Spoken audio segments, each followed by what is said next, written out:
டே 3க்கான ஹெல்தியான soup recipe என்னங்கிறத பார்க்கலாம். ஒரு 1/2 டீஸ்பூன் ஆலிவ் ஆயில்ல 4, 5 பல் பூண்டு பொடி பொடியா கட் பண்ணி சேர்த்து லேசா வதக்கிக்கணும். கூடவே ஒரு பாதி வெங்காயம், ஒரு ஃபுல் கேரட்டையும் கியூப்ஸா கட் பண்ணி சேர்த்து கிரன்ச்சினஸ் இருக்கிற மாதிரி லேசா வதக்கிட்டு, குக்கர்ல ஒரு 4, 5 விசில் அளவுக்கு கொண்டக்கடலைய வேக வச்சு எடுத்துக்கணும். கொண்டக்கடலைய வேக வைக்கும் போதே சூப்புக்கு தேவையான அளவுக்கு தண்ணி சேர்த்து நல்லா வேக விட்டு எடுத்துக்கணும்.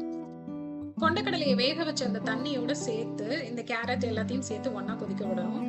இப்பவே கொஞ்சம் பெப்பர் பவுடர், சில்லி ஃபிளேக்ஸ், தேவையான அளவு உப்பையும் கொஞ்சம் செக் பண்ணி பார்த்துட்டு சேர்த்துங்க. கொத்தமல்லியும் கொஞ்சம் கட் பண்ணி சேர்த்துக்கணும். கொண்டக்கடலை வேக வைக்கும் போதே ஒரு பாதி உருளைக்கிழங்கையும் அதோட சேர்த்து நல்லா வேக வச்சுட்டு, எல்லாம் சேர்ந்து நல்லா கொதிச்சதுக்கு அப்புறமா கடைசியா அந்த உருளைக்கிழங்கையும் ஸ்மாஷ் பண்ணி இதோட சேர்த்துக்கிட்டோம்னா, எக்ஸ்ட்ரா கார்ன்ஸ்டார்ச் எதுவுமே இதுல சேர்க்கவே தேவையில்லை. நல்ல டேஸ்டியா இருக்கும். இன்னும் டேஸ்ட் கொடுக்கறதுக்கு கொஞ்சமா லெமன் ஜூஸையும் ஒரு ஃபியூ டிராப்ஸ் சேர்த்துக்கிட்டோம்னா நல்ல டேஸ்டியான ஹெல்தியான சூப் ரெடி ஆயிடும். கொண்டக்கடலையை ஊற வச்சா மட்டும் போதும். டின்னர், பிரேக்ஃபாஸ்ட் ரெண்டுத்துக்குமே இந்த சூப் ரொம்ப ஆப்டா